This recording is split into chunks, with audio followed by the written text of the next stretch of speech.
दोस्तों, महाभारत की कहानियाँ हम बचपन से सुनते आ रहे हैं, टेलीविज़न पर देखते आ रहे हैं। फिर भी हम सब महाभारत के बारे में बहुत कुछ नहीं जानते हैं, क्योंकि वेद व्यास द्वारा रचित महाभारत बहुत ही बड़ा ग्रंथ है। इसमें 1,00,000 श्लोक हैं। आज हम आपको महाभारत की कुछ ऐसी ही कहानियाँ बताएंगे जो आपने शायद पहले कभी नहीं पढ़ी होंगी। तो आइए शुरुआत करते हैं मामा शकुनी से। हम सब मानते हैं कि शकुनी कौरवों का सबसे बड़ा हितैषी था, जबकि है इसका बिल्कुल विपरीत। शकुनी ही कौरवों के विनाश का सबसे बड़ा कारण था। उसने ही कौरवों का वंश समाप्त करने के लिए महाभारत के युद्ध की पृष्ठभूमि तैयार की थी। पर उसने ऐसा किया क्यों? इसका उत्तर जानने के लिए हमें धृतराष्ट्र और गांधारी के विवाह से एक कथा प्रारंभ करनी पड़ेगी। धृतराष्ट्र से पहले एक साधु के कहे अनुसार गांधारी का विवाह एक बकरे के साथ किया गया था। बाद में बकरे की बलि दे दी गई थी। यह बात गांधारी के विवाह के समय छुपाई गई थी। जब धृतराष्ट्र को इस बात का पता चला तो उसने गांधार नरेश सुबाला और उसके सभी पुत्रों को कारावास में डाल दिया और काफी यातनाएं दी। एक एक करके सुबाला के सभी पुत्र मरने लगे। उन्हें खाने के लिए सिर्फ मुट्ठी भर चावल दिए जाते थे। सुबाला ने अपने सबसे छोटे बेटे शकुनी को प्रतिशोध के लिए तैयार किया। सब लोग अपने हिस्से के चावल शकुनी को देते थे ताकि वह जीवित रहकर कौरवों का नाश कर सके। मृत्यु से पहले सुबाला ने धृतराष्ट्र से शकुनी को छोड़ने की विनती की, जो धृतराष्ट्र ने मान ली। सुबाला ने शकुनी को अपनी रीढ़ की हड्डी के पासे बनाने के लिए कहा। वही पासे कौरव वंश के नाश का कारण बने। शकुनी ने हस्तिनापुर में सबका विश्वास जीता और 100 कौरवों का अभिभावक बना। उसने न केवल दुर्योधन को युधिष्ठिर के खिलाफ भड़काया, बल्कि महाभारत के युद्ध का आधार भी बनाया। दोस्तों, अगली कहानी द्रौपदी से संबंधित है। द्रौपदी अपने पिछले जन्म में इंद्रसेना नाम की ऋषि पत्नी थी। उसके पति संत मुद्गल का देहांत जल्दी ही हो गया था।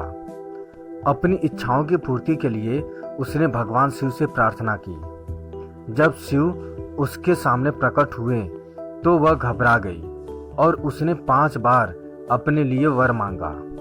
भगवान शिव ने अगले जन्म में उसे 5 पति दिए। अगली कहानी धृतराष्ट्र की है। धृतराष्ट्र अपने पिछले जन्म में एक बहुत दुष्ट राजा था। एक दिन उसने देखा कि नदी में एक हंस अपने बच्चों के साथ आराम से विचरण कर रहा है। उसने आदेश दिया कि उस हंस की आंखें फोड़ दी जाएं और उसके बच्चों को मार दिया जाए। इसी वजह से अगले जन्म में वह अंधा पैदा हुआ और उसके पुत्र भी उसी तरह मृत्यु को प्राप्त हुए जैसे उस हंस के। कहा जाता है कि अभिमन्यु एक कालयवन नामक राक्षस की आत्मा थी। कृष्ण ने कालयवन का वध कर उसकी आत्मा को अपने अंगवस्त्र में बांध लिया था। वह उस वस्त्र को अपने साथ द्वारिका ले गए और एक अलमारी में रख दिया। सुभद्रा, अर्जुन की पत्नी, ने गलती से जब वह अलमारी खोली तो एक ज्योति उसके गर्भ में आ गई और वह बेहोश हो गई।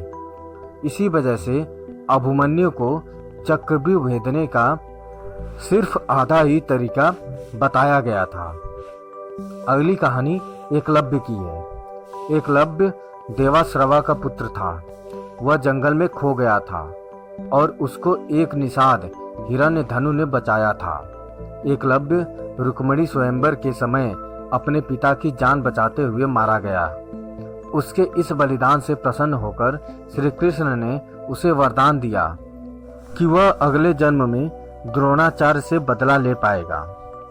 अपने अगले जन्म में एकलव्य धृष्टद्युम्न बन के पैदा हुआ और द्रोण की मृत्यु का कारण बना। पांडु की इच्छा अनुसार पांडवों ने अपने पिता के मृत शरीर को खाया था। पांडु ज्ञानी थे। उनकी अंतिम इच्छा थी कि उनके पांचों बेटे उनके मृत शरीर को खाएं, ताकि उन्होंने जो ज्ञान अर्जित किया वो उनके पुत्रों में चला जाए। सिर्फ सहदेव ने पिता की इच्छा का पालन करते हुए उनके मस्तिष्क के 3 हिस्से खाए।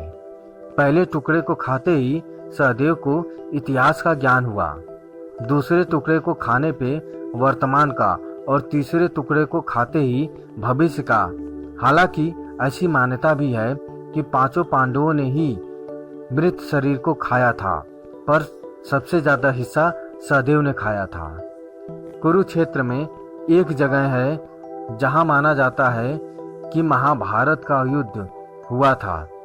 उस जगह कुछ 30 किलोमीटर के दायरे में मिट्टी की संरचना बहुत अलग है। वैज्ञानिक समझ नहीं पा रहे हैं कि यह कैसे संभव है, क्योंकि इस तरह की मिट्टी सिर्फ तब हो सकती है जब उस जगह पे बहुत तेज गर्मी हो। बहुत से लोगों का मानना है कि लड़ाई की वजह से ही मिट्टी की प्रवृत्ति बदली है। बर्बरिक भीम का पोता और घटोत्कच का पुत्र था। बर्बरिक को कोई नहीं हरा सकता था, क्योंकि उसके पास कामाख्या देवी से प्राप्त हुए 3 तीर थे, जिससे वह कोई भी युद्ध जीत सकता था। पर उसने शपथ ली थी कि वह सिर्फ कमजोर पक्ष के लिए ही लड़ेगा। अब चूंकि बर्बरिक जब वहां पहुंचा तब कौरव कमजोर थे, इसलिए उसका उनकी तरफ से लड़ना तय था। जब यह बात श्री कृष्ण को पता चली तो उन्होंने उसका शीश ही दान में मांग लिया तथा उसे वरदान दिया कि तू कलयुग में मेरे नाम से जाना जाएगा। इसी बर्बरिक का मंदिर राजस्थान के समीप सीकर जिले के खाटू श्याम जी में है, जहां उनकी बाबा श्याम के नाम से पूजा होती है। सभी योद्धाओं के शंख बहुत शक्तिशाली होते थे। भागवत गीता के एक श्लोक में सभी शंखों के नाम हैं। अर्जुन के शंख का नाम देवदत्त था। भीम के शंख का नाम पौंड्रा था। उसकी आवाज से कान में सुनना बंद हो जाता था। कृष्ण के शंख का नाम पांचजन्य था। युधिष्ठिर के शंख का नाम अनंत विजया था। सहदेव के शंख का नाम पुष्पकौ और नकुल के शंख का नाम सुधोसामनी था। अर्जुन एक बार और वनवास पर गए थे। एक बार अर्जुन गलती से युधिष्ठिर और द्रौपदी के कमरे में दाखिल हो गए। अपनी गलती की सजा के लिए वह 12 साल के वनवास के लिए निकल गए। उस दौरान अर्जुन ने 3 विवाह किए। चित्रांगदा मणिपुरा से, उलूपी नागा और कृष्ण की बहन सुभद्रा से।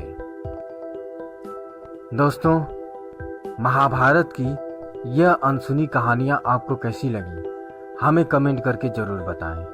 अगर अच्छी लगी तो शेयर करें, सब्सक्राइब करें और लाइक करें। धन्यवाद।